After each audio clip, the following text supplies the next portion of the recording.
Je suis censée me faire opérer dans 2 semaines, donc c'est vraiment très bientôt. Prévu, je vous tiens au courant de toute l'avancée de cette chirurgie. Donc là, on est encore avant la chirurgie normale, j'ai des lunettes comme vous pouvez le voir. Je viens de recevoir un courrier du chirurgien avec l'ordonnance, avec les papiers à signer, comme quoi je suis consentante à cette opération et surtout que je connais les risques de l'opération, les complications qu'il peut y avoir. Donc là, je vous avoue que ça fait une petite montée de stress en plus parce que ça devient très concret. On est J-2 avant l'opération, je me fais opérer dans un peu plus de 48 heures. Je commence à faire des rêves qui sont ridicules en rapport avec l'opération, c'est n'importe quoi. Avec ma mère, on ne réalise absolument pas que ça va se passer dans 2 jours. Donc faut encore qu'on prenne le billet de train, qu'on prenne la chambre d'hôtel. Ce que je voulais vous dire aussi, c'est que forcément, je m'inquiète énormément. Ce que j'ai peur en fait, c'est que je fasse des erreurs avec mes yeux, que je bouge mon œil alors qu'il y a le laser, enfin des choses comme ça. Et donc du coup, j'ai essayé de chercher des vidéos qui montraient un peu plus comment se passait l'opération avec des images de synthèse. Et il y en a une qui m'a énormément aidée. Donc je vous la mets en barre d'infos. C'est une vidéo où on voit vraiment le laser, comment il travaille. La technique de l'eye tracker où justement le laser suit les mouvements de l'œil si jamais l'œil vient à bouger. Donc je vous mets tout ça en barre d'infos.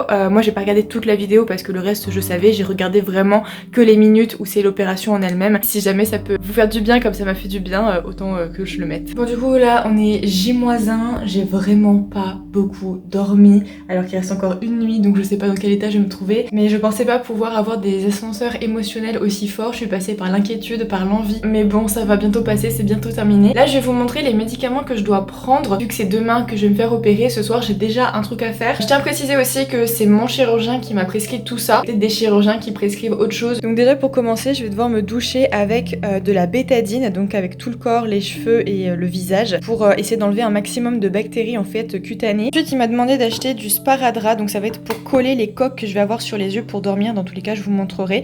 Et lui voulait absolument que j'ai la marque Transport, donc la pharmacie a dû la faire venir. Je crois que c'est la seule chose que j'ai dû payer. Du coup juste avant l'opération j'aurai ce petit cachet à prendre, c'est un calmant que je puisse vraiment bien gérer l'opération et être d'attaque. Vu que c'est en anesthésie locale, il faut vraiment que je sois présente et que je participe à l'opération. Mais c'est pour ça qu'il conseille d'être accompagnée aussi pendant l'opération parce qu'en fait je vais être totalement shootée et donc du coup même pour les transports en commun ou pour conduire après, c'est surtout à cause de ça que ça va être compliqué après l'opération. Ensuite il m'a demandé de prendre 2 doses de 500 mg 1 heure à une demi-heure avant l'opération et dans tous les cas après l'opération ce qu'ils nous disent c'est que si jamais on ressent la moindre douleur on peut prendre les Doliprane mais c'est vraiment pas obligatoire, c'est en fonction de chacun. Donc ensuite je vais avoir des collyres à mettre, donc celle-ci je crois que c'est un collyre anti-inflammatoire et antibactérien. Et après pendant des jours, là je crois que c'est toutes les heures après l'opération, je vais devoir me mettre des petites gouttes comme ça, en fait c'est des fausses larmes. La bonne réussite de cette opération c'est la cicatrisation, c'est pour ça que je veux vraiment pas faire n'importe quoi.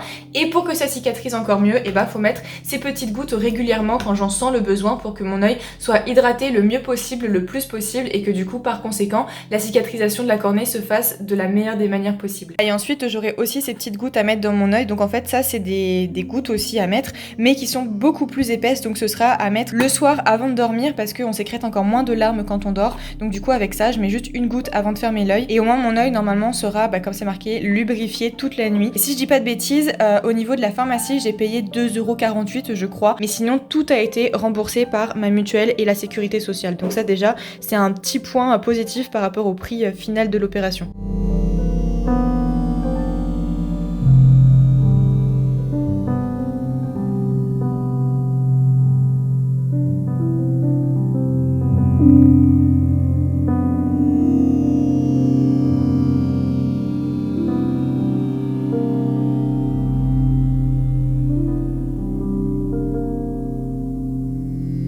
Je vous fais une petite vidéo comme ça, honnêtement c'est très compliqué, j'ai très mal aux yeux, je n'arrive pas à ouvrir les yeux. Je peux ouvrir pour voir sur le bas mais dès que je veux regarder en haut faut que je fasse que ça comme ça parce que mes yeux ne veulent pas s'ouvrir, ça a posé problème à l'opération parce que j'ai dû avoir des écarteurs pour m'écarter les yeux en fait pour faire l'opération parce que impossible d'ouvrir les paupières, vraiment le chirurgien il a même pas cherché à comprendre. Donc j'ai bien mal à l'œil gauche, je sais pas pourquoi, si c'est juste parce qu'il a été un petit peu traumatisé, enfin c'est normal d'avoir mal aussi. Du coup j'ai pris des Doliprane encore plus. Je me suis fait opérer à 13h30 et là il est plus de 17h. Je commence à voir déjà, là j'ai réussi à lire sur une pop-pot, c'est débile. La première victoire on va dire, j'ai réussi à lire cette pop-pot et à la voir nette, donc je l'ai vue très proche de moi, mais je veux dire j'ai quand même vu, donc voilà je suis contente. Et donc là on est au soir, j'ai mis au moins 2 gouttes d'antibiotiques dans mes yeux et 2 larmes. Il me reste plus que des gouttes très épaisses à mettre pour la nuit et ensuite je mettrai mes coques pour aller dormir en fait, pour éviter de frotter ma cornée un maximum. C'est ce qui me fait le plus peur en fait, c'est de faire d'un faux mouvement. Bon là avec les lunettes il n'y a pas de risque, mais quand je mets mes gouttes, j'ai qu'une seule peur, c'est de toucher la cornée et de la bouger. Comme ça fait peur. Ça en gros je vais devoir porter ça pendant 7 jours. Toutes les nuits il va falloir que j'ai des coques en fait qui sont dures, qui me protègent l'œil. Il faut que je les colle pour que quand je dorme je ne me mette pas sur mes yeux et que du coup ça ne craint rien. Donc cette nuit c'est la nuit la plus importante. Ok, donc là on est le lendemain matin. Donc niveau douleur ça va beaucoup mieux. Vraiment j'ai même plus mal du tout en fait. J'ai regardé, mes yeux sont rouges forcément avec les écarteurs, l'anneau de Sucio etc. Mes yeux ils ont vraiment pris cher, donc forcément c'est encore un petit peu rouge. J'ai plein de crasses sous les yeux et ça me gêne vraiment. Enfin vous savez quand vous pleurez ou quoi, vous avez des petites crasses. Moi j'en ai plein étant donné que mes yeux ont pleuré toute la journée d'hier et toute la nuit. Sauf que faut pas que je frotte, faut pas que je touche mon œil, donc pour le moment je touche à rien, on verra le chirurgien ce qu'il me dit. Mais c'est très désagréable et ça m'empêche en plus de bien voir comme je voudrais parce que j'ai les yeux tout humides et tout. Niveau vue ça s'est vraiment amélioré. De près je vois quasiment tout. De loin je vois vraiment pas par contre, mais ça c'est normal aussi. Donc voilà, je vais poser plein de questions au chirurgien parce qu'il y a plein de choses aussi qui m'inquiètent encore. Normalement à partir de 10h30 je n'ai plus à mettre ces lunettes et donc je vais ressembler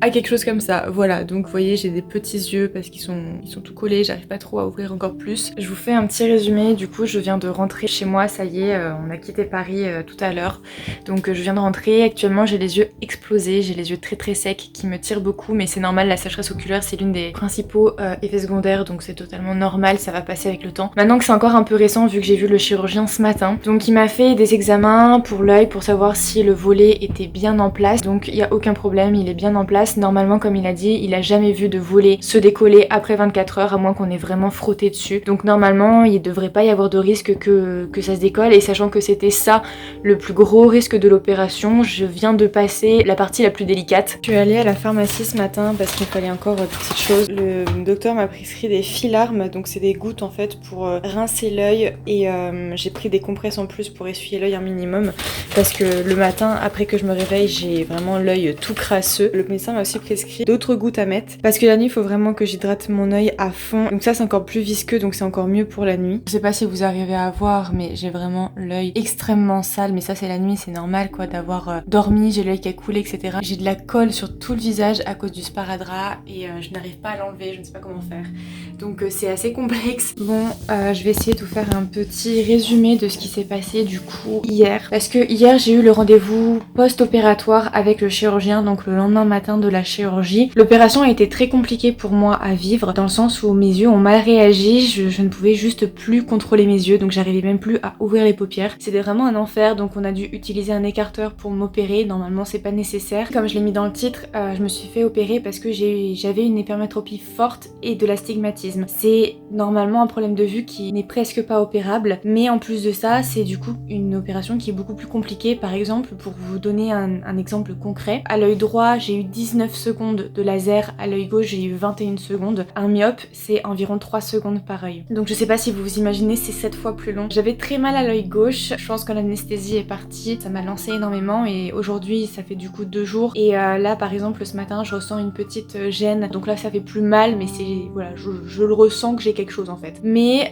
niveau vue, moi c'est là où je peine le plus et où je sens que ça va être très compliqué pour le reste de l'opération et pour le reste tout court. Donc j'ai 15 sur 10 de près, ce qui est excellent, c'est incroyable, mais de très près. Donc du coup ça handicape un petit peu, surtout que dès que j'ai un petit peu de sécheresse oculaire ou que j'ai un petit peu l'œil embourbé, je vois plus rien en fait, enfin je commence à voir un peu flou etc, un peu dédoublé. Et donc ça c'est le plus dur à se dire en fait, parce qu'on ne voit pas, on voit flou, on ne peut rien faire. Moi personnellement j'ai toujours été quelqu'un qui fait beaucoup de choses, toujours très active, et là de ne vraiment rien pouvoir faire, je peux même pas être trop sur mon téléphone, je peux même pas faire mes cours en fait parce que je ne vois simplement pas. Suivre un ordinateur c'est impossible, la vision jusqu'à un ordinateur c'est pas encore faisable pour moi. Et pourtant en fait c'est rassurant le fait que je vois flou, parce que si je voyais bien tout de suite, ça veut dire qu'au fil des temps ma vue se dégradera encore plus, enfin que je retomberai hypermétrope. Donc il faut que je ne vois flou, il ne faut pas que la vision revienne trop rapidement pour que justement ensuite elle stabilise stabilise et qu'elle reste bien. Donc c'est un vrai challenge. Normalement ça mettra entre 3 à 6 mois et petit à petit ça va s'améliorer jusqu'à ce que ce soit parfait. Mais c'est vraiment extrêmement compliqué psychologiquement parlant. Donc voilà, je sais que je pense que les premiers jours vont être les plus compliqués parce qu'il va falloir que je m'adapte, que je m'habitue et que je trouve d'autres choses à faire ou le faire autrement. Nous sommes samedi, donc ça fait 4 jours maintenant que je me suis fait opérer, donc c'est encore très tôt, mais il y a déjà des petits changements. Au niveau de mes yeux, je pense que ça se voit, ils sont beaucoup moins gonflés et je le ressens aussi, ça me fait du bien. Par contre, quelque chose de nouveau qui est maintenant, c'est que j'ai énormément de sécheresse oculaire, ce qui est normal. De ce que j'ai compris, il y a au moins 50% des gens qui ont de la sécheresse oculaire après ce genre de chirurgie. Après, c'est à différents levels. Moi, franchement, c'est assez puissant quand même. C'est vraiment pas agréable, j'ai les yeux secs quoi. Donc voilà, sinon niveau douleur, c'est beaucoup mieux. Il y a de temps en temps où l'œil gauche me fait toujours un petit peu mal, il pique des fois, mais franchement ça va. Niveau vision par contre, c'est toujours la même chose, hein. Clairement, je ne peux toujours pas lire sur l'ordinateur. Bon, ça fait que 4 jours, mais voilà, je peux toujours pas. De près, vu que j'ai énormément de sécheresse oculaire, c'est devenu flou. Je peux voir, je peux lire entre guillemets, mais il faut que je force parce que justement, à cause de la sécheresse oculaire, j'ai des fluctuations visuelles, c'est ce que le chirurgien m'a dit. Donc voilà, c'est pour ça que je vois moins bien entre guillemets, mais c'est normal. Je ne peux pas conduire, même me laver les cheveux, j'ai pas pu le faire toute seule parce que justement faire extrêmement attention. Enfin vraiment, c'est sympathique comme vie. En fait, moi je me rendais pas compte que ça allait être aussi compliqué et aussi lent. Je savais très bien que j'allais voir flou, mais je pensais pas que ça allait être aussi prenant dans la vie de tous les jours en fait. Ce que je peux vous conseiller à la rigueur par rapport à ma propre expérience, c'est réfléchissez peut-être au bon moment pour le faire. Bon, je suis en train de faire le montage et je me rends compte que c'est bien, je vous ai parlé des points très négatifs et je vous ai donné mon ressenti au jour le jour et je pense que c'est vraiment important parce que je veux pas qu'il y ait des gens qui pensent que cette opération est facile et du coup qu'ils y vont un petit peu comme moi j'y suis allée en mode tranquille, alors que non, c'est pas à prendre à la légère comme je l'ai pris, mais voilà, ça met du temps actuellement à l'heure où je vous parle.